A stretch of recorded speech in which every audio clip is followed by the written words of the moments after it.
y ya había perdido al bebé. Había un aborto. Y más se bajó la presión, me desmayé y ya cuando reaccioné, bueno, ya había salido de la cirugía, ataques de ansiedad. De verdad fui con doctores, incluso hasta el doctor de la farmacia Simi me decía, necesitas terapia, necesitas ir con un psicólogo. Tenías 3 condiciones médicas: resistencia a la insulina, hipotiroidismo, hiperprolactinemia y aparte este reloj biológico de que hay que apurarnos. Que también ahí fue como un poco raro, solo estuve internada, no me pasaron algún tipo de medicamento o algo para el sangrado. Histérica, así de no puede ser, lo primero que se vino así de otra vez voy a pasar por lo mismo, ¿no? Entonces sí fue como un punto como duro y emocionalmente como no podía creer que nuevamente estuviera pasando. Los ultrasonidos los hacía la ginecóloga. Sí. ¿Pero te mandó con algún radiólogo a hacer un ultrasonido extra? No. Bienvenidos a Diagnóstico, el podcast donde capítulo a capítulo yo, Octavio Arroyo, mejor conocido como Mr. Doctor, les presentaré a un invitado especial que compartirá con nosotros sus historias, sus experiencias y sus anécdotas relacionadas o no con la medicina, para que juntos conozcamos cuál ha sido el diagnóstico que cambió su vida. El día de hoy les quiero presentar a Yukim. Yukim la conocí siendo mi paciente. Ella tiene varias condiciones que la llevaron a una incapacidad para poder ser mamá. Entonces, hoy vamos a conocer su historia, el cómo fue que consiguió hoy por hoy tener a Bernardo, que ya tiene 2 meses de edad, cómo ha sido vivir con estas 3 condiciones que son hipotiroidismo, síndrome de ovario poliquístico e hiperprolactinemia, y que a pesar y contra todo pronóstico, pues ahora es una feliz mamá. Muchísimas gracias, Yukim, por aceptar la invitación a venir a este programa. Aplausos amigos. Gracias. Yukim. Muy bien, pues nada, Yukim, comencemos conociéndote. Háblanos sobre cuál es tu nombre completo, tu edad, a qué te dedicas, con quién vives, dónde naciste. Háblanos sobre eso. Ok, hola, pues muchas gracias por la invitación, doctor. Yo me llamo Yukim Antemate Pérez, tengo 39 años, ahorita trabajo en atención a clientes, ya llevo ahí un rato y pues ahorita estoy casada con mi esposo, llevamos ya 3 años, nos conocimos hace 8 años por unos amigos, mejor amiga, estaba casada con su esposo obviamente y bueno, ahí él tenía de mejor amigo a mi esposo y ahí nos conocimos, empezamos como amigos, la verdad creo que soy muy afortunada de estar casada con mi mejor amigo, nos llevamos muy bien, ya llevamos 8 años de conocernos, 3 de esposos y pues este año se nos hizo ser papás, entonces estamos muy contentos por eso, por esa bendición. Ahora sí creímos que no lo íbamos a lograr. Sí, sobre todo por la parte, pues queramos o no, es un estigma que existe sobre este reloj biológico. Sí. Tú ya tenías ¿Qué estudiaste tú, Yukim? Mercadotecnia. Mercadotecnia. Ahorita hablamos sobre eso. Antes, la segunda pregunta que siempre le hago a todos los invitados es ¿qué significa su nombre? Porque curiosamente todos los invitados han tenido pues nombres poco comunes como Linus, como Lía, en tu caso Yukim. ¿Qué significa Yukim? ¿Por qué te pusieron Yukim? Significa famosa e inteligente. Ahora sí va a ser famosa. Y es japonés porque tengo descendencia japonesa. Mi bisabuelo era de Japón. Entonces... Y tú eres de acá de Puebla, toda tu familia es de acá de Puebla, porque tengo entendido que, por ejemplo, en ciertas partes del país, sobre todo en Chiapas, los japoneses llegaron. ¿Pero ella estaba en Chiapas o todo directamente de Puebla? No, soy de Veracruz. Ok. De hecho, entonces, pues justo de por allá migré acá, entonces ya tengo algunos años acá. ¿Y tu bisabuela llegó a Veracruz? Mi bisabuelo. Bisabuelo. ¿Y por qué llegaron? ¿Por la Segunda Guerra Mundial? ¿O desconoces? Desconozco. Ok. Sí. Entonces llegaron acá. Y ahora sí, estudiaste marketing. ¿En dónde estudiaste marketing? En la UPAEP. En la UPAEP. ¿De qué año a qué año estudiaste marketing? Fue en el 2001 al 2006. De 2001 a 2006. Después conociste pasaron los años.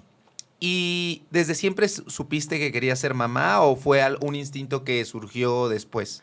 Fue un instinto que surgió después, incluso es muy chistoso, luego lo platicábamos con mi esposo cuando éramos amigos, porque era muy curioso, ¿no? Teníamos eso, no vamos a ser papás, no, es muy difícil, es una situación, la responsabilidad como persona y demás, ¿no? Entonces ya cuando nos casamos y fue así como de... queremos ser papás y vamos a intentar ser papás, ¿no? Pese a todas las condiciones, que fue en ese punto cuando ya acudí pues contigo para ver qué estaba pasando, por qué pues mi cuerpo no estaba como funcionando, reaccionando como debía ser, ¿no? Ok, entonces tú a partir de que te casas decides ser mamá. Es decir, hace más o menos 3 años, tú te casaste en 2020. ¿Fue antes de la pandemia o durante la pandemia? Fue poquito antes de la pandemia. De hecho, nos casamos en enero, nos fuimos de luna de miel a Nueva York. Regresando ya fue que entró como la pandemia, confinamiento y demás. Allá en Nueva York ya desde febrero había algunos casos. Sí, ya ustedes estando allá de hecho, luna de miel. ya en el aeropuerto ya nos tocaba ver pues justo el uso de cubrebocas, toma de temperaturas, ya ciertas áreas restringidas, pero todavía como que no entendíamos que la magnitud creo que de la pandemia que se venía, ¿no? Entonces todavía nos dio tiempo a vacacionar bien. De disfrutar. Disfrutar. Ahora, para ese momento tú tenías 35, 36 años y retomando esto del estigma, pues el reloj biológico de las mujeres. ¿Qué idea tenías en ese momento donde dices, sí quiero ser mamá, pero ya tengo 35 años? ¿Fue algún conflicto para ti o no le tomaste mayor relevancia? No le tomé mayor relevancia hasta el punto en que ya llegué pues ahora sí que con la ginecóloga y me hizo ver así de, ok, tenemos 36 años, necesitamos, obviamente el reloj biológico no está a tu favor, pero tampoco es imposible, ¿no? Más sin embargo, todavía no contaba pues con todos los otros padecimientos demás que tenía. Ok, les cuento en términos generales que siempre un embarazo pues es un riesgo. No es una enfermedad, pero sí es un riesgo para la persona. Y en cuanto a la edad, se dice que toda mujer embarazada por debajo de 18 años y por arriba de 35, eso se le suma un factor de riesgo mayor. Entonces, en el caso de Yukim, ya estaba esa condicionante. Ahora, tú vas al Hospital Puebla con la ginecóloga. ¿Podemos saber su nombre de la ginecóloga? ¿No? No. Ah, bueno, no, bueno, ya se fue, porque íbamos a dar los toques, pero ya sí, no. Okay. No pasa nada. Si o sea, si me dices que no pasa nada, no hay necesidad de exponer, de contar a la gente. Ah, es que fue la primera, ¿verdad? Sí, ah, y ahí tengo como ese coraje. Ese algo. Ah, bueno. Que todavía no suelto. Vamos a contar la historia. Ahorita, fuiste con esta primera ginecóloga. Esta primera ginecóloga, ¿qué te dice? Bueno, te dice que está esta cuestión de que no te puedes, que hay que apurarse, ¿no? Ella es quien te diagnostica el problema de prolactina, el de hipotiroidismo y el de resistencia a la insulina, ¿o tú ya te conocías con estos diagnósticos desde antes? No, de hecho no los conocía. Es la primera vez que, pues, como que toco base o conozco de estos padecimientos que tenía, ¿no? Y que creo que eso me llevó a entender todo lo que sentía previamente, y ahora por qué era. Okay. Porque era lo que sentía. ¿Y qué síntomas o qué síntomas o qué signos tú veías desde antes que después tomaron sentido? Un año antes, precisamente, de lo que fue 2020, sentía yo que padecía ansiedad, ataques de ansiedad. De verdad fui con doctores, incluso hasta el doctor de la farmacia Simi me decía, necesitas terapia, necesitas ir con un psicólogo. O sea, todo está como en tu mente. Hubo uno que de plano así fui, así de, chica, todo está en tu mente, no tienes nada. Okay. Esas palpitaciones que sentía, como esa sudoración, y de verdad, a veces ya con mi esposo ha sido, ¿sabes qué? Me siento mal. Íbamos a las madrugadas al doctor, ataque de ansiedad, y no tenía nada, ¿no? Entonces, como que eso cobró sentido cuando ya me diagnostican con el hipotiroidismo. Muy probablemente sí, porque si bien en el hipotiroidismo, que es una situación médica donde la tiroides no funciona, los síntomas son que el corazón lata más lento, que incluso la piel esté reseca, que en vez de tener ansiedad sea más bien tendencia a la depresión, como estar como más apagado, porque el metabolismo se enlentece. No sería raro que si hubieras tenido esos síntomas en un inicio, puesto que la principal causa de hipotiroidismo es la tiroiditis de Hashimoto, es decir, la tiroides se inflama y al inflamarse primero da síntomas como si trabajara de más. Y esos síntomas sí son muy característicos de sudoraciones, ansiedad, palpitaciones, el no poder dormir, tener insomnio. Sí, el insomnio también tuve, a veces dormía 2-3 horas en un día. Sí, el insomnio me mató muchísimo tiempo. ¿Y nunca te hicieron laboratorios para descartar? No. Que eso es lo importante. Fíjense, se los he comentado, cuando una persona decide ir por ansiedad o depresión o algún trastorno psiquiátrico, valga la redundancia, con el psiquiatra, lo primero que tiene que hacer es descartar condiciones metabólicas u orgánicas, y una de ellas es la tiroides, porque cuando la tiroides falla, tiende a haber estos síntomas. Pero bueno, después se fueron quitando poco a poco. Sí, sí, también aparte, pues fue como esa desidia de no, o sea, no creo que tenga como depresión o que padezca algo, ¿no? O sea, en el fondo yo sentía que era como algo de físico, era algo que pues era como de medicina y demás, ¿no? No tanto como que fuera psicológico, según yo, ¿no? Ok, y llegas con esta ginecóloga, ¿te la recomendaron o cómo fue que llegaste con ella? No, de hecho, pues igual, Google es como ginecólogos y empecé a ir. Ok, vas con ella, te hace estudios, ahí diagnostican hipotiroidismo. ¿Te acuerdas en cuánto tenías la TSH en ese momento o lo desconoces? No, no lo recuerdo. ¿Podemos ver acá? ¿Sí? Porque acá tenemos Sí. expediente, por eso es que esta vez tenemos acá. Vamos a ver si es que yo lo tengo apuntado. Tenías de TSH... Ajá, el 13 de febrero del 2021 tenías 12.3 de TSH. Entonces está muy alta. La TSH es la hormona estimulante de tiroides. Los niveles normales van de 0.3 a 4.5. Por arriba de 4.5 podemos sospechar que la tiroides no está funcionando bien. Y francamente, para decir que una persona tiene hipotiroidismo, tiene que estar por arriba de 10. Entonces tenías 12.3. Aunque la T4 libre estaba normal, sí había pues hipotiroidismo. Y a la par del hipotiroidismo, que te dice también el problema de la prolactina en Sí, esa consulta. sí, en esa consulta también con los estudios me comenta que tengo prolactina alta, me comparte un poquito de en qué consiste, incluso me habló en su momento de que podía ser un tumor en la hipófisis o algo así, ¿no? Entonces también como en ese momento y de primera ok, a lo mejor tengo un tumor y lo primero que piensas, ¿no? Así en el cerebro, me voy a morir, ¿qué va a pasar? ¿No? Sí. Entonces te entran como muchos miedos y temores, sumado a que, ok, ya tenía yo como el reloj biológico encima y es como, y tienes esto otro, y así de, ok. Iban saliendo más Iban y más saliendo cosas. más cosas. En ese momento también te dicen sobre la insulina, ¿o todavía no? No, todavía no. Ok, porque yo en estos laboratorios que son del 13 de febrero del 2021, también dice que la prolactina la tenía en 61. La prolactina es una hormona que se produce también en la hipófisis, igual que la hormona estimulante de tiroides. La hipófisis es la glándula maestra, se encuentra en el cerebro en una estructura que se llama silla turca.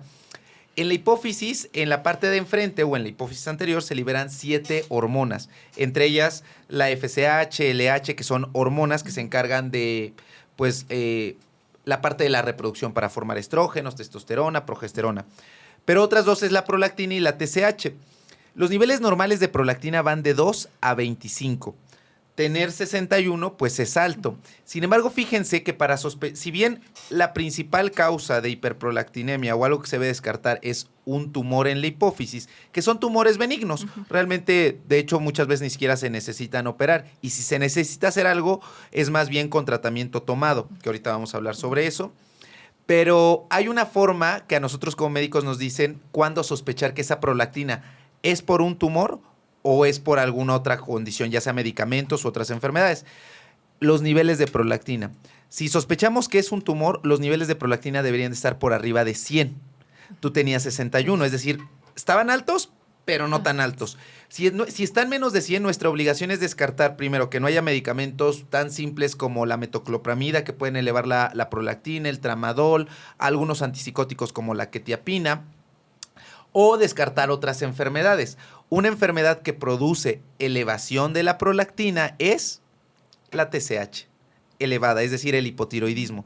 Y por ejemplo, aunque no hubiera hipotiroidismo, no te supieras tú con hipotiroidismo, cuando una persona llega con la prolactina alta, lo primero que debemos hacer es, aparte de medicamentos, es que no esté embarazada porque el embarazo eleva la prolactina y que la tiroides no esté fallando. En tu caso, pues, la tiroides estaba fallando y creo que te lo dije cuando llegaste a consulta, ¿no? De decir, ahorita lo de la prolactina no me preocupa porque más bien es consecuencia de la tiroides. Si resolvemos lo de la tiroides, se resolverá lo de la prolactina. En esa consulta te inicia tratamiento la ginecóloga. No. ¿Qué te dice? ¿Te manda con alguien más? Sí, de hecho me recomendó pues buscar a un internista para ver el seguimiento precisamente de la tiroides, ¿no? Antes de, y sobre todo por que ya queríamos ser papás, entonces era importante pues regular como este tema de la tiroides. Ok, ¿y ahí es cuando vas con otro internista o llegas conmigo? Ahí es cuando llego con usted. Ah, Entonces, ¿y cómo llegaste conmigo? Por Mr. Doctor. O sea, ya Sí, veías Mr. ya veía Doctor. Mr. Doctor en YouTube. Que nunca lo hice, les digo que con esa intención. Entonces, llegas y ya sale la prolactina. Bueno, pero ya te había dado cabergolina, ¿no? La doctora. Sí, sí, creo que sí. Sí, porque recuerdo que cuando llegaste con nosotros, bueno, conmigo, ya llevas con cabergolina y te dije, no es necesario ahorita tomarla porque tampoco está tan alta y no tenía síntomas. La hiperprolactinemia, como les digo, es la elevación de la prolactina y las manifestaciones más frecuentes son que la mujer no se puede embarazar, que tenga galactorrea, es decir, que salga leche por los senos sin que la mujer esté embarazada, y en ocasiones puede dar dolores de cabeza y cuando es asociado a un tumor puede ocasionar alteraciones en la visión, pero pues en su caso no era por el tumor. El tratamiento es tomado y lo que hacen es impedir que la prolactina... Pues se llaman análogos de dopamina estos medicamentos y son y uno de ellos es la cabergolina. ¿Te la estabas tomando yo creo que media tableta a la semana? ¿O te acuerdas cuánto tomabas de cabergolina? Creo que era cada 24 horas. No, yo creo que ¿No? fuera una vez a la semana porque la cabergolina se inicia con dosis de 0.5 cada semana y se puede dar 0.25 y 0.25 dos veces a la semana. Yo creo que a lo mejor fue eso, no se tiene que tomar, idealmente no se da la cabergolina así una completa y menos diario. Yo creo que era la semana y lo que hace es impedir que los niveles de prolactina sigan tan altos. Pero tú sí tuviste galactorrea. Sí, sí, de hecho en un par de consultas, parte de la revisión, justo, ¿no? Cuando hacía revisión de mis senos y demás, y apretaba y salía, pues sí, salía lechita. Entonces, Y es como de, ¿qué pasa? Pero no te dolía ni nada. No. Pasa esto, iniciamos nosotros tratamiento. Ya cuando llegaste conmigo, nosotros la primera vez que nos vimos fue justamente en abril del 2021. Fíjense aquí, el 9 de abril del 2021, hace 2 años. Y hace 2 años tenías la insulina en 27, que estaba muy alta, que lo normal es, términos sencillos, es hasta 10. Y tenías... La prolactina ya estaba normal en 0.7 y ahí dejamos ya el tratamiento para la hiperprolactinemia y el hipotiroidismo y ya. E iniciamos levotiroxina, que es el tratamiento. En ese momento, recuérdanos qué síntomas tenías hace 2 años, cuando llegaste conmigo. Pues creo que el de los más recurrentes y el frecuente era sentir esta palpitación y esta ansiedad que sentía yo y la sudoración. Sí, también tuve muchos dolores de cabeza, entonces era eso como lo principal que Y me recuerdo que afectaba. también te dolían mucho las piernas, ¿no? Sí, las piernas, hubo un punto en que ya no podía yo, o sea, de verdad me dolían esa pesadez, caminar y sobre todo por el trabajo que andaba yo caminando y es como de no, ya no puedo. Era demasiado dolor incluso para dormir y eso pues también de por sí que ya traía como el insomnio, entonces el tener dolor todavía para dormir pues me causaba más insomnio. Y que a su vez este mismo insomnio, el malestar general, pues propiciaban la resistencia a la insulina. Que ahora, viéndolo en retrospectiva, muy probablemente el dolor en las extremidades inferiores, en las piernas, era por el hipotiroidismo. Porque en ocasiones, en términos muy generales, los tendones tienden a hacerse como más rígidos. Por eso los reflejos están disminuidos. Cuando checamos los reflejos de las extremidades, tardan en reaccionar. Entonces podría ser, porque después, yo recuerdo que de los primeros síntomas que se fueron fue justamente el dolor de piernas, ¿no? Sí. Ahora, empiezas el tratamiento. ¿Al cuánto tiempo de que empezamos la levotiroxina, que es el tratamiento o es la hormona que justamente le falta a las personas con hipotiroidismo, tú empezaste a ver mejoría? Para mí fue muy rápido, creo que 3, 4 semanas. Para Ok. mí fue el tiempo de suficiente decir, wow, me siento mejor. O sea, incluso la calidad de vida que estaba yo llevando mejoró muchísimo. Ok, se van esos síntomas y acá tengo que suspendimos la cabergolina, que dijimos no hay necesidad de tomarla porque tratando el hipotiroidismo mejorarán los niveles de prolactina e iniciamos también tratamiento farmacológico para la resistencia a la insulina.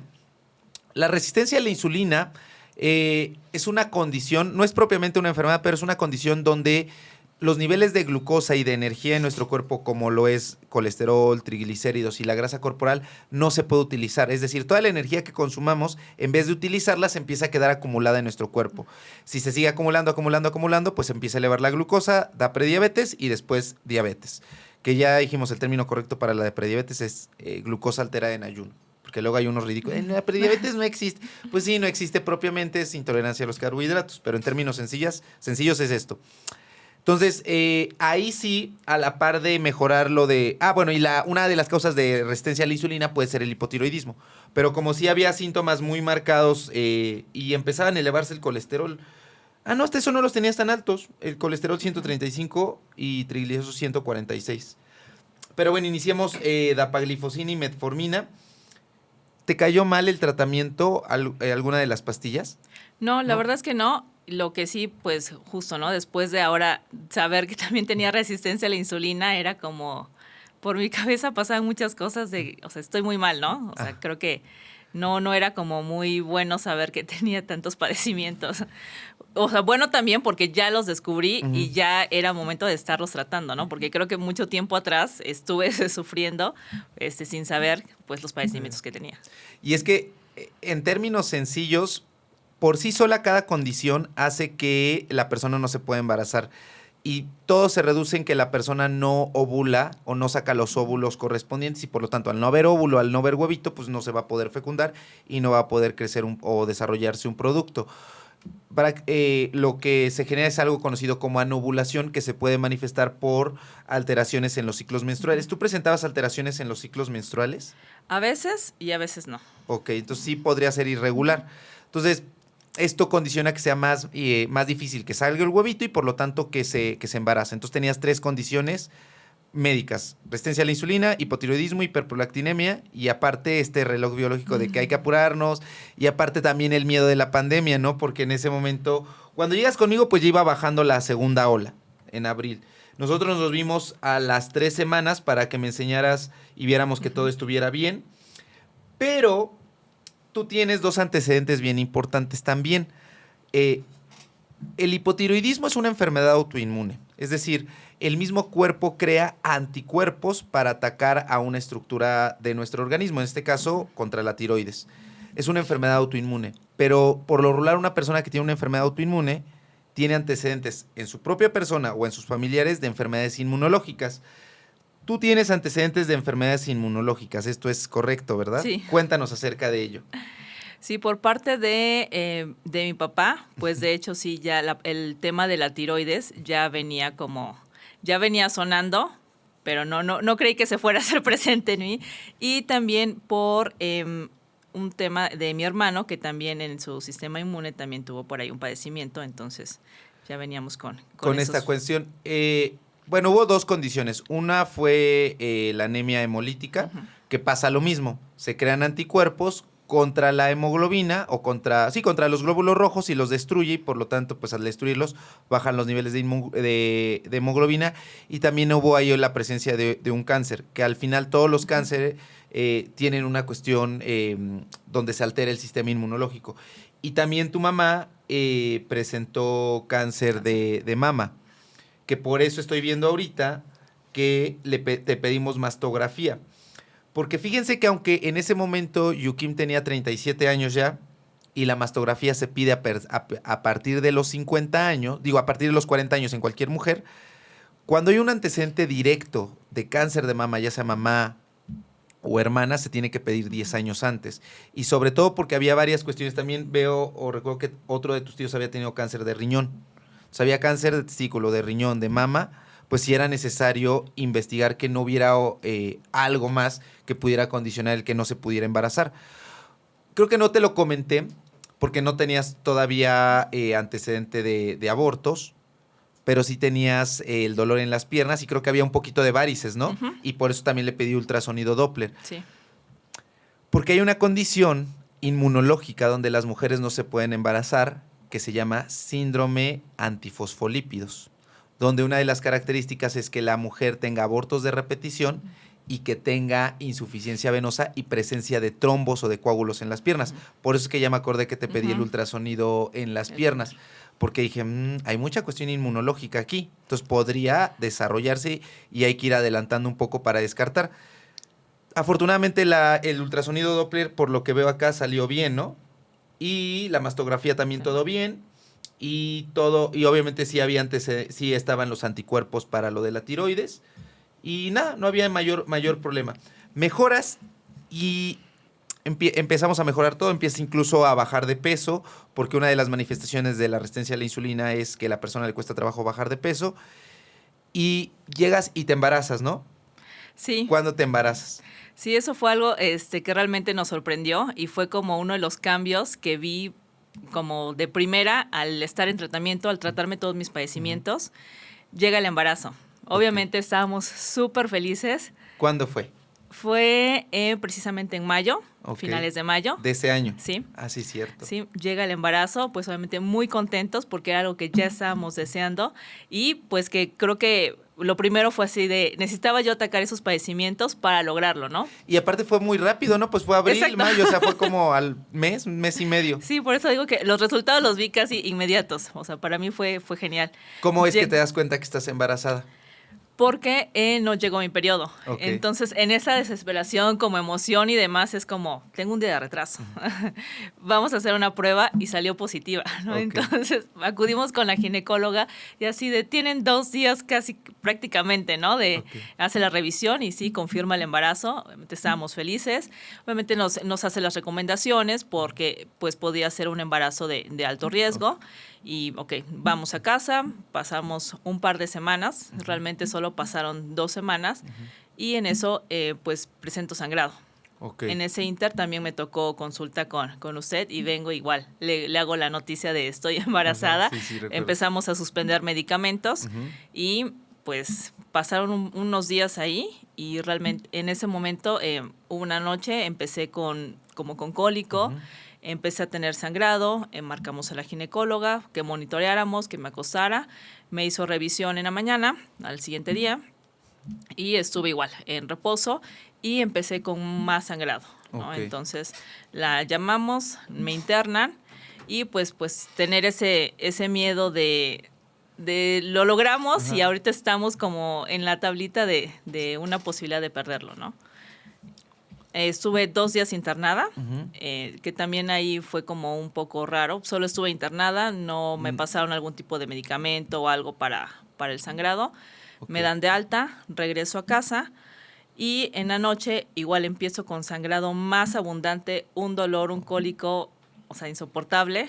Corremos nuevamente al hospital y pues sí, ya cuando ingreso de urgencia, pues ya me hacen la revisión y ya había perdido al bebé. Había un aborto. ¿Cuánto tiempo llevabas embarazada?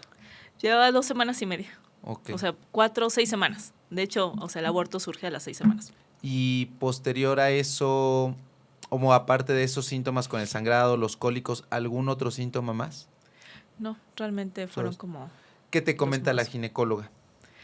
Pues me comenta que pues era un embarazo de alto riesgo, que muchas veces los motivos por el cual se da la pérdida del bebé pues son infinitos, ¿no? Entonces, que no había como tal una razón para generar el aborto.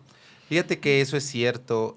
Tal vez las personas no lo sepan, pero hasta un 20-25% de los embarazos durante el primer trimestre se pierden, pero nunca se dan cuenta las personas porque no se percatan que estaban embarazadas. Ahora, en tu caso sí había factores para que todavía no estaba tan bien controlado el hipotiroidismo, lo de la insulina, pero pues digo yo ahí sí yo no soy ginecólogo, pero hasta donde yo recuerdo sí se tienen que dar como medicamentos que en el segundo embarazo ustedes los pusieron porque también hubo una amenaza de aborto. Pasa, yo recuerdo que llegas conmigo, me comentas que se perdió el producto, reiniciamos el tratamiento y dijimos, vamos, todavía hay que mejorar todavía más. Pasan los meses y llega julio, ya regresó un poquito la ansiedad, pero justamente la ansiedad en el mes de julio era parecida a la que tú tenías en julio, a la que habías tenido un año antes. Un poco. Que podría haber sido por la cuestión obviamente emocional de que habías pedido, pero también es algo que ocurre comúnmente. En un inicio, cuando se inicia el tratamiento con levotiroxina, que es la hormona que le falta a la persona, se calcula la dosis. Pero como la persona justamente comienza a bajar de peso, en algún punto nos podemos pasar de dosis, porque no es lo mismo darle una dosis de levotiroxina a alguien que pesa 80 que pesa 70. Estoy viendo que sí, nos pasa. Ya en este momento la TSH estaba muy baja y por eso tenía los síntomas. Disminuimos la dosis de levotiroxina y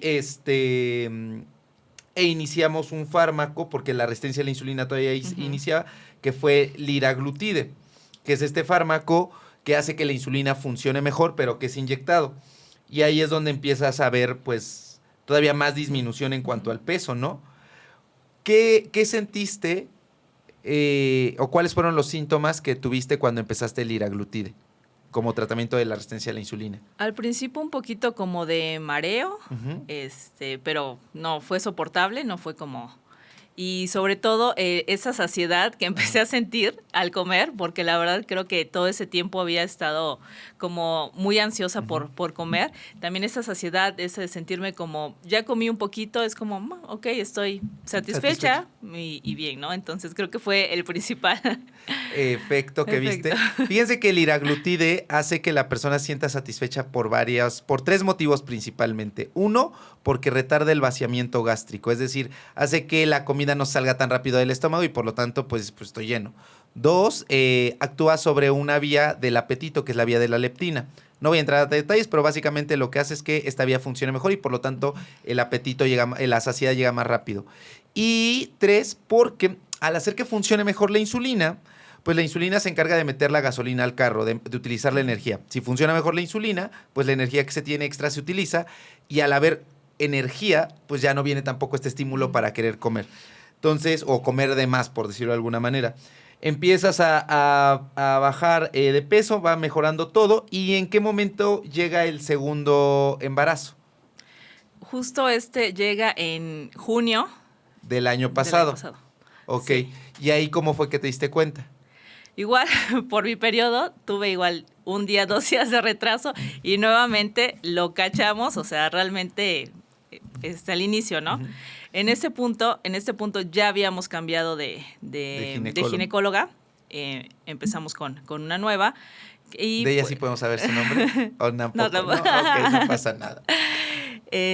Nos contactan con ella porque igual trata, es especialista en embarazos de alto riesgo, entonces con la contactamos. Que es una materno-fetal. Materno-fetal. Que esto es importante que lo sepan. Sí, si bien los especialistas en embarazo son los ginecólogos, hay subespecialistas. Por ejemplo, yo recuerdo que tenía la idea hasta hace días que había sido con una bióloga de la reproducción, que son las especialistas para embarazos que cuestan trabajo. Pero fue más bien una materno-fetal, que es efectivamente la subespecialidad para embarazos de alto riesgo. Entonces vas con ella, aquí en Puebla. ¿Y qué te dice? Igual me manda a hacer estudios, obviamente le llevo mi diagnóstico de resistencia a la insulina, de hipotiroidismo, de la prolactina, entonces de igual manera me dice, ok, tenemos muchas cosas en contra, pero o sea, no es como algo que pueda ser impedimento, imposible.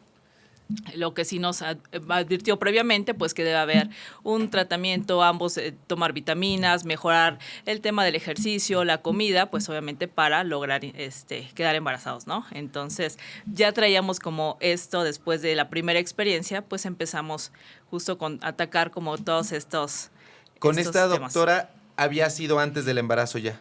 Sí. ¿O fue hasta el embarazo? No, un poquito antes. Un poquito antes. Sí. Que es lo ideal, ¿no? Planear todo. De hecho, 6 meses antes. Ya había estado, y ya estabas tomando ácido fólico y todo esto. Vitaminas, ejercicio, nutriólogo. Y ya estabas también bajando de peso, estábamos con liraglutide, con la levotiroxina. Llega el embarazo y ¿qué les dice la ginecóloga en la siguiente cita? Igual vamos, después de que nos hacemos la prueba, hacemos cita, vamos, confirma el embarazo con el ultrasonido y pues de igual manera pues hace muchas recomendaciones, sobre todo por el antecedente previo que ya tenía, ¿no? Entonces hace las recomendaciones para seguir en casa, no muchos esfuerzos, pues seguir como la vida normal, sin tanto esfuerzo y demás para prevenir más que nada. Sin embargo, pese a esto, vuelve a haber una amenaza de aborto. Sí. ¿Cuándo se presenta la amenaza de aborto? Fue muy chistoso porque se presenta las mismas semanas que la primera vez. Okay. Entre las semanas 6, casi las 7, se presenta nuevamente la amenaza de aborto. Obviamente por mi cabeza pasaron muchas cosas, me sentí muy ansiosa, muy triste. ¿Qué estabas haciendo ese día? Ese día estaba trabajando en casa y hago home office, trabajo en casa, entonces igual voy al baño, veo sangrado y pues obviamente me puse toda histérica, así de no puede ser. Lo primero que se vino así de otra vez voy a pasar por lo mismo, ¿no? Entonces sí fue como un punto como duro y emocionalmente como no podía creer que nuevamente estuviera pasando. acudimos, llamamos a la ginecóloga, nos atiende en ese momento y nos da, ahora sí me dieron un tratamiento, me mandan a reposo. Que si mal no recuerdo, digo, ya saben que no se me automédica, pero fue el levonorgestrel, ¿no? Uh-huh. ¿Fue en pastillas, en óvulos? No, en óvulos. En óvulos. ¿Cuántos te aplicaron? Fue una en la mañana y una en la noche. 2 dosis. 2 dosis. Y estando hospitalizada. Uh-huh. No me hospitalizaron, me revisó, dijo, el sangrado es poco, creo que con esto nos va a funcionar. Entonces, pero sí, reposo absoluto, al menos 2-3 semanas. Entonces, sí, regresamos a casa y literal, estar en cama completamente. ¿Siguieron el sangrado? No, ya no. Otro día más, pero muy poco y ya. Ok. Pasan esas 3 semanas, pero recuerdo que el reposo siguió por más tiempo, porque recuerdo 1 o 2 consultas que llegaste conmigo en silla de ruedas. Recuérdame por qué fue esto. Porque nuevamente se presentó como una segunda, pero muy ligero, ¿no? Okay. Entonces es como de, ok, nuevamente nos vamos a reposo otros 2-3 semanas. ¿Esa segunda amenaza de aborto en qué semana del embarazo fue? Ya fue igual fue casi seguida, por la semana 9-10 más o menos. Ok. ¿Y esta segunda se presentó igual por sangrado? Sí. ¿Hubo cólicos? No hubo cólicos. Solamente fue esto. Pasan las 3 semanas, pero fue prácticamente para decir que es amenaza de abortos antes de la semana 20. Después de la semana 20, ¿cómo llevaste el embarazo? Sí, ya en la semana, pasando estas semanas, pues realmente el embarazo ya fue más llevadero, sobre todo porque pasé de reposo absoluto al reposo relativo, de estar en la casa, moverme un poquito más, entonces ya fue mucho mejor, pero más sin embargo todavía sentía con ese miedo y de no querer hacer incluso nada, de que no querer hacer como tu vida, porque dices, no quiero que vuelva a pasar, o una experiencia más. Sí, sobre todo pues ya había pasado una vez la incertidumbre mía y todo lo que venía alrededor. Ya en ese momento tenías 37 años. ¿En qué mes o en qué semana te enteras tú de el sexo del bebé? De hecho, fue pasando el tercer trimestre. Ok. En la primera semana pasando el tercer trimestre, porque nos hace la recomendación pues de hacernos estos análisis de genéticos para ver que no vaya a traer como algún tipo de enfermedad, y además pues ahí venía el sexo, ¿no? Entonces igual nos hacemos me hago el estudio, nos envían los resultados a las 2 semanas. ¿Fue por ultrasonido o fue de sangre? Fue de sangre. Fue de sangre. Toma de sangre. Okay. Y 3 semanas posteriores a la toma de la muestra de sangre, pues ya nos envían los resultados. ¿Recuerdas cómo se llamaba el examen? Porque ahí sí yo desconozco, ¿eh? No lo recuerdo. ¿Pero lo hicieron acá en Puebla? No, bueno, sí, la ginecóloga me lo tomó, pero lo enviaron. Lo mandaron a México. Pues más o menos yo creo que fue por la semana 28, 29, más yo creo. 28, como por la 30. 30 más o menos. Les cuento que partiendo de la prolactina va a empezarse a elevar durante el embarazo. Entonces, pues ya ahí ya no se puede llamar hiperprolactinemia porque es un proceso natural o esperado del embarazo. En el hipotiroidismo, como la persona aumenta de peso, el metabolismo se empieza a modificar por este embarazo. Las metas de TSH ya no son entre 0.3 a 4.5, tienen que ser de 0.3 a 2.5, hay que ser más estrictos. Y de hecho las recomendaciones, por si alguien de ustedes que nos ve tiene hipotiroidismo, saber que en el embarazo se debe de aumentar un 25% de la dosis de levotiroxina, que fue algo que hicimos y que estuvimos monitorizando de acuerdo a la evolución en cuanto al peso. La levotiroxina se tiene que tomar en ayuno, dejar pasar 1 hora para desayunar y 3 horas para algún otro fármaco. Tú venías con liraglutide para la resistencia a la insulina, junto con el resto de estrategias en cuanto a la alimentación y ejercicio. Se suspende porque es un medicamento relativamente nuevo que no sabemos cómo afecta al bebé o si afecta o no afecta al bebé. Sin embargo, hablando de la resistencia a la insulina, y fue algo que además del hipotiroidismo estuvimos muy pendientes, es que la resistencia a la insulina en el embarazo aumenta el riesgo de diabetes gestacional.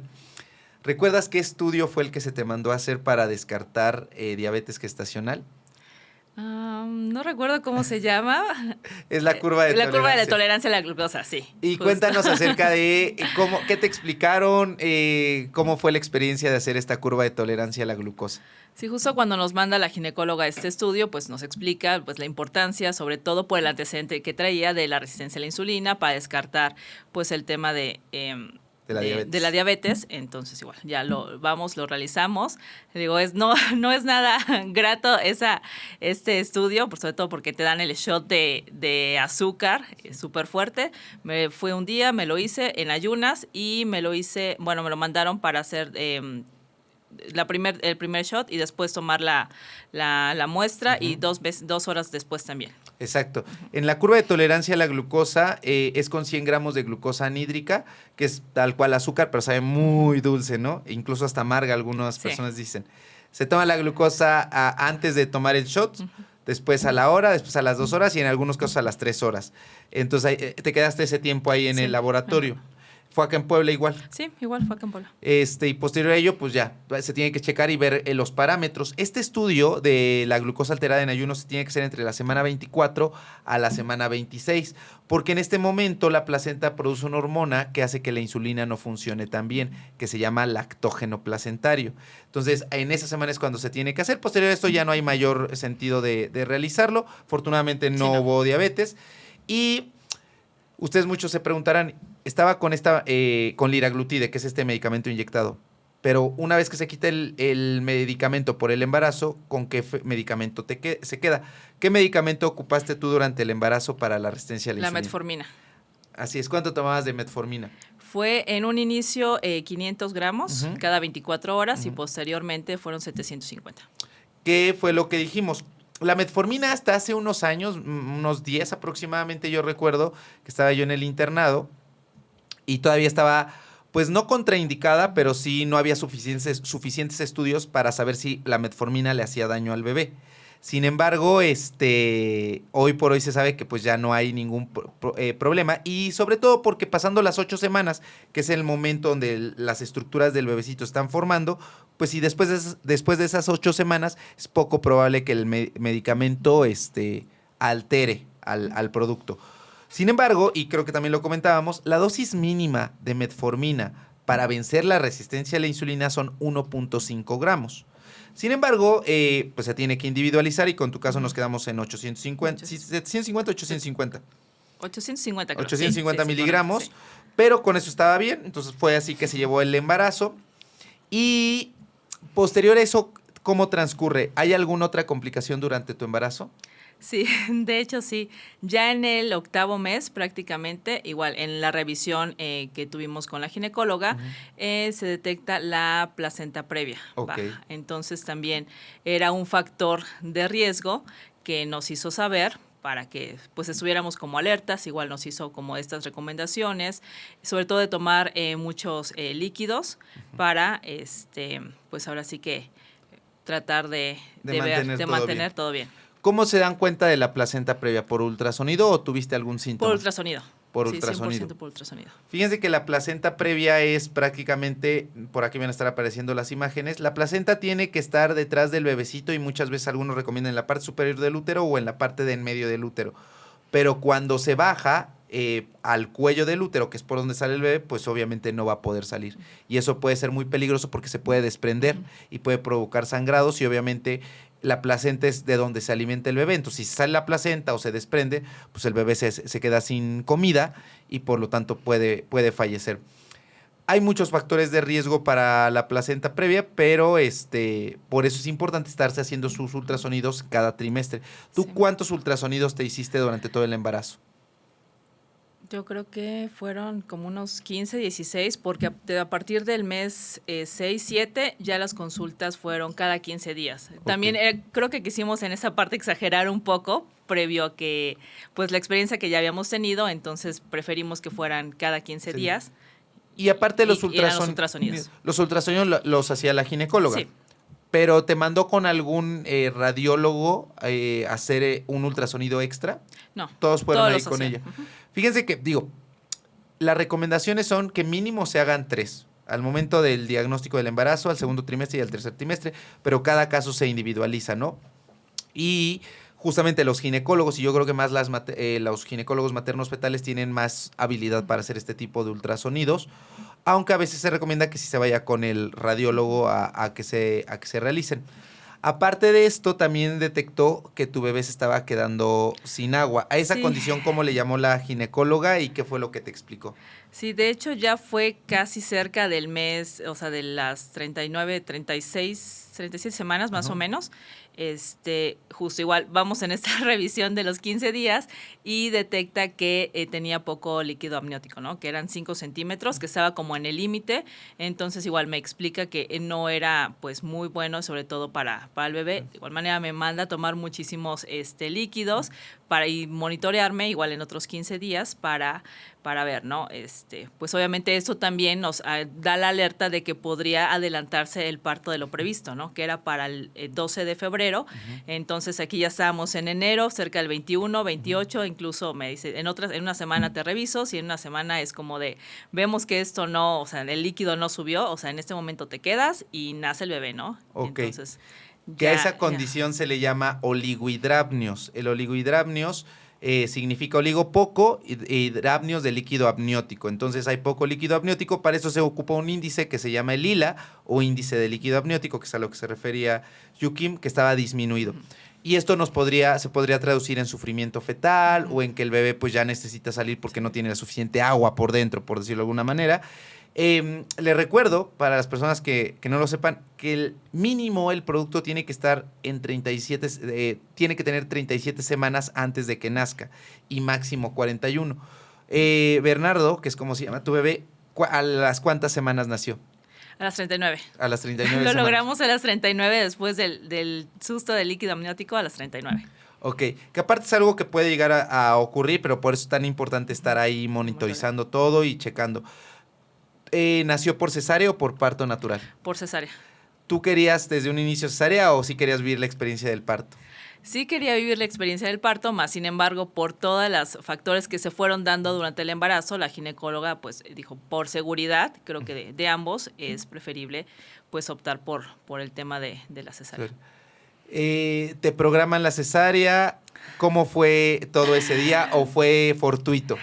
Eso fue también todo un show. A ver, cuéntanos. Sí, ya después de que pasamos lo del líquido amniótico, es como que programamos el parto para el 4 de febrero. Excelente, estábamos por ahí del 28 de enero, llega febrero y justo poquitos días antes, en esa semana del 4, empecé a tener como un poquito como de contracciones, las iba yo midiendo, me dijo la ginecóloga, ok, no hay que preocuparnos, a menos que venga como el dolor fuerte y demás, entonces sí.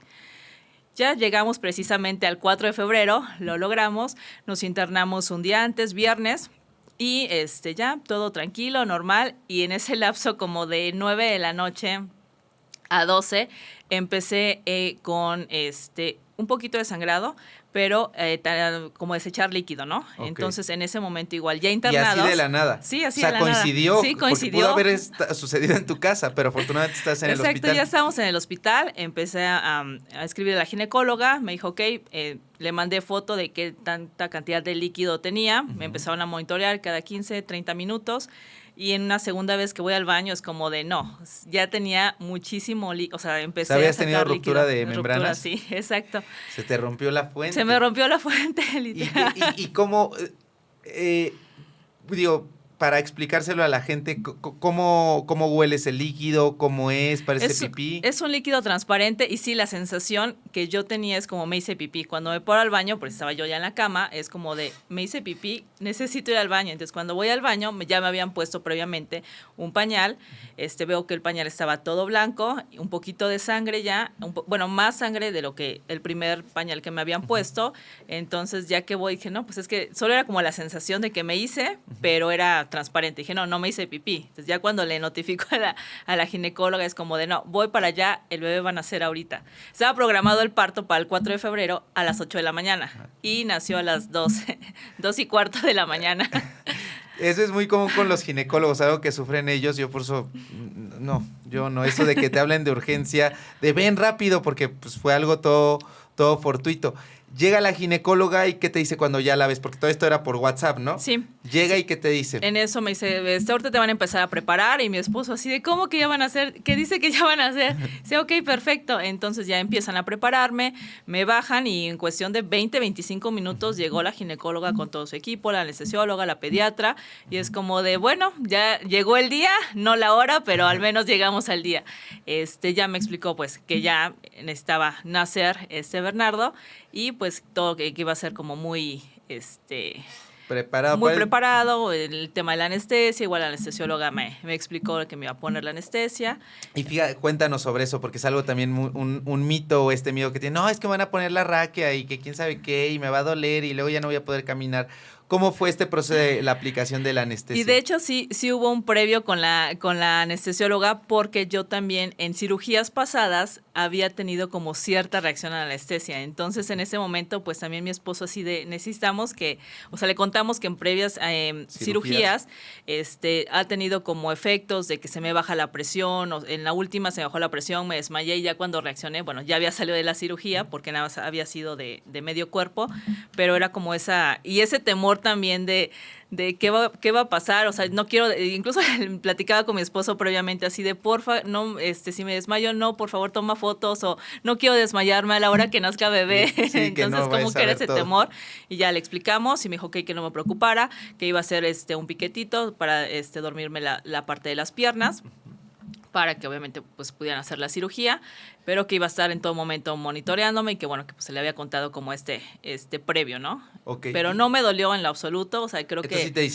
sí te aplicaron la anestesia por atrás. sí, Ok. en la parte de la espalda. No te dolió nada. No me dolió para nada. Todo perfecto.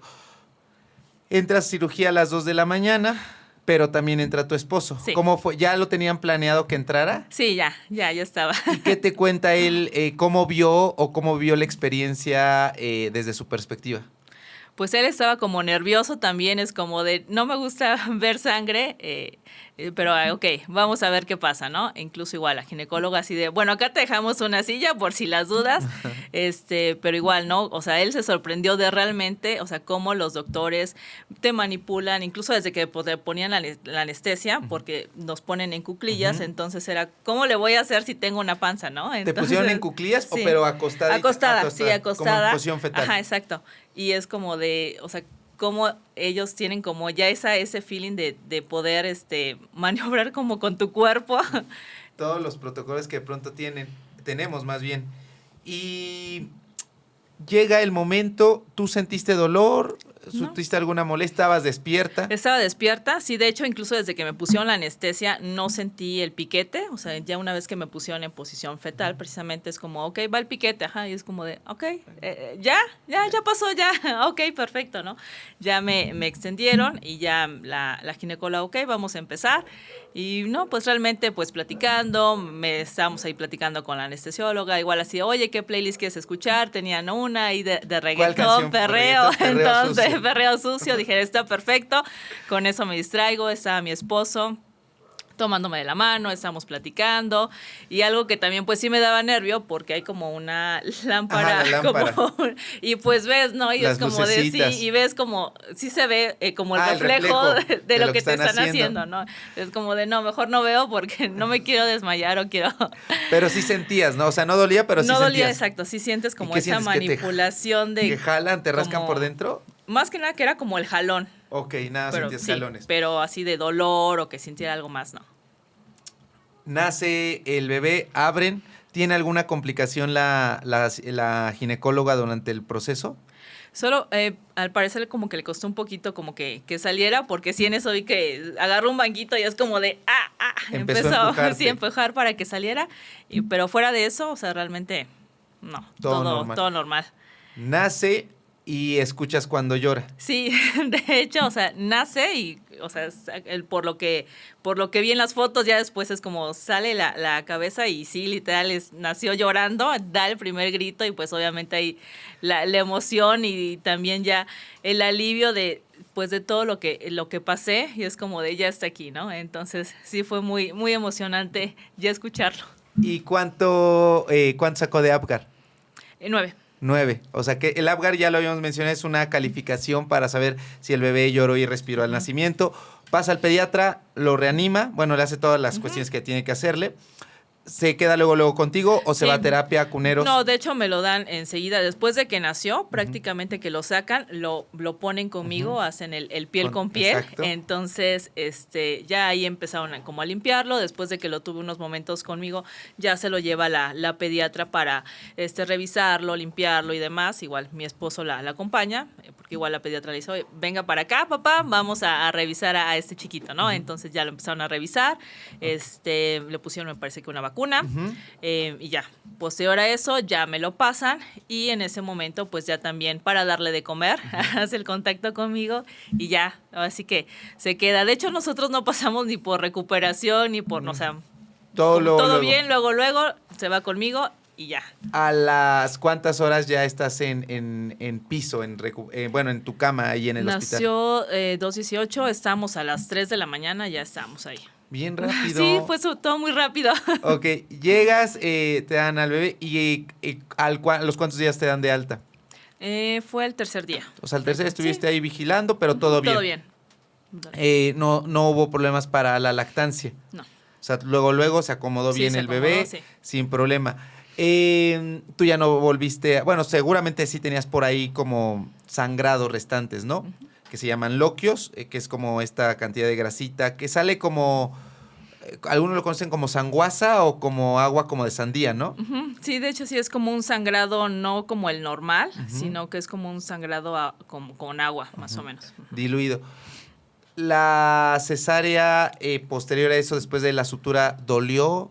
¿Quedó No, cicatriz? realmente no me dolió. Estoy muy sorprendida por eso. Igual que la anestesia. De hecho, sí hubo un punto, me comentaba mi esposo, que sí empezó, lo que me había pasado, a bajar como la presión. Ok. Que la anestesia fue así de, ok, está bien, ahorita vamos a poner esto, tranquila, pues, seguíamos platicando. Y de hecho, ni siquiera sentí o noté como Esa baja de presión. esa baja de presión, ¿no? Pero sí en algún punto sí pasó dentro de la cirugía, ¿no?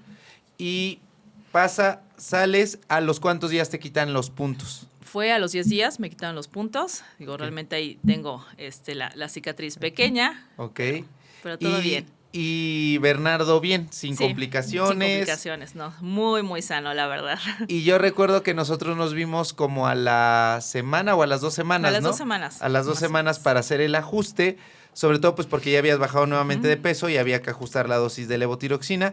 No recuerdo si la bajamos o la subimos la dosis. o La mantuvimos. bajamos. La bajamos, La ¿no? bajamos. Y también quitamos después la metformina. La metformina, por fin.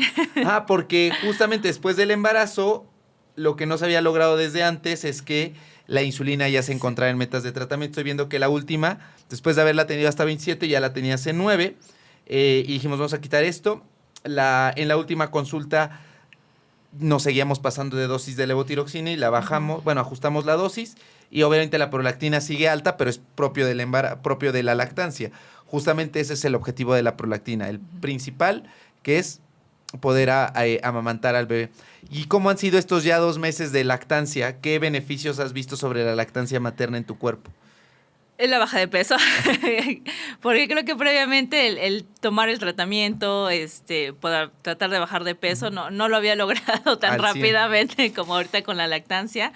Y sobre todo también lo veo mucho en el bebé, ¿no? O sea, es súper sano, muy, muy sano en estos 2 meses. Digo, solo como papás primerizos que de repente así de, ay, no sé, ya siento que hizo como más del baño, así de, Ok. no, o cambió de color, ¿no? Ay, pues es normal, ¿no? Corres al pediatra, pero fuera de eso es como de, Todo no, bien. muy sano, la verdad. Todavía no regresa la menstruación. No, todavía. Ese es otro de los beneficios, ¿no? Es un método anticonceptivo, digo, no es fiable, pero pues ayuda, ¿no? Otro de los beneficios es, en general, el cuerpo se desinflama, ya no te han dolido las No. piernas, el cabello, ¿cómo lo ves? El cabello, a pesar de que me comentaban que probablemente iba a tener caída, hasta ahorita no, realmente no. O sea, prácticamente sí estás viendo todos estos beneficios, el bebé sano. Ahora, ¿cuántas vacunas lleva ya Bernardo? Lleva 3, La del nacimiento. 4, ajá. 4. La de nacimiento, una que le tocó a los 15 días aproximadamente. ¿Cuál otra? Y ahorita a los 2 meses. Y la de sí, de hecho justo ayer le tocó Su la hexavalente, la rotavirus y neumococo. Ok, que se están poniendo también por particular. Pues ahora, ¿cuál es tu plan ya después de que Tal vez no todo el mundo te decía que no ibas a poder, pero sí había varios factores que podían irse en contra. Ahora que eres mamá, ¿tu plan es darle un hermanito a Bernardo? No creo. ¿No? ¿O quién sabe? Bueno, quién sabe. Bueno, pero ahorita pues no hay No, posibilidad porque sí. sigues como en la lactancia. Pero de primera instancia no es algo que esté en Pues tus no, planes. todavía no lo tenemos como en el plan. Ok. Lo hemos platicado, pero todavía es como de, ok, ahorita estamos disfrutando mucho pues a Bernardo porque la verdad ha sido, pues es el famoso bebé arcoíris y lo estamos disfrutando muchísimo. Ok. Y ya la ginecóloga ahorita ya no la has visto, ya te dio de alta. Ya me dio de alta dentro de 6 meses. Obviamente me dejó las vitaminas y el calcio. Y ahorita por pues nada 6 más meses. estás con, bueno, de parte de medicina interna con la levotiroxina y ya, ¿no? Ujú. Y ya prácticamente nada más es lo Sí. único. O sea, para muchos el embarazo, aunque la gran mayoría en ciertas enfermedades autoinmunes o en general todo el cuerpo, un embarazo puede representar que se descontrolen, pues en tu caso fue todo lo Fue contrario. todo lo contrario. Sí, creo que sentí muchos beneficios desde el tema de las piernas, que fue algo que creí que iba a ser como dije, no, ahora en el embarazo voy a sufrir. No, todo lo contrario. Me Mejor ayudó todo. muchísimo. Creo que en temas de salud el embarazo me sentó muy bien y me ayudó como a mejorar como todos estos padecimientos que traía ya. Muy bien, Yukim. ¿Y un mensaje final que nos quieras compartir de todo esto que hemos platicado el día de hoy? Sí, no se desanimen, sí se puede, pese a que todo a veces indica que tu cuerpo es no, es nunca como perder esa esperanza con tratamientos y creo que es súper importante atenderse a tiempo, ¿no? Porque a veces nos preocupamos por otras cosas y nos descuidamos, simplemente descuidas tu cuerpo, ¿no? Entonces, obviamente eso tiene consecuencias y pues obviamente eso no te ayuda, ¿no? Entonces, no se descuiden, pónganse siempre mucha atención a su cuerpo, a todos los síntomas y tratarse, ¿no? Porque obviamente el llevar un tratamiento de todos tus padecimientos o que lo que tu cuerpo te está demandando en ese momento, pues obviamente te ayuda a tener una mejor salud y mejor calidad de vida. Sí, porque a veces, pues sí, y en tu caso, pues también hiciste bien las cosas, ¿no? Empezaste a ver, de saber que desde antes, ¿no? Ya habías empezado a ir con la ginecóloga, después con el internista, después prevenir de nuevo para un segundo embarazo. Entonces creo que siempre, como se los hemos dicho en este canal, la prevención es lo más importante. Y como pregunta final, y que hacemos a todos los invitados, de todos estos temas y diagnósticos que hemos hablado, ¿cuál ha sido el diagnóstico que cambió tu vida? De todos, tanto para bien como para mal. El hipotiroidismo.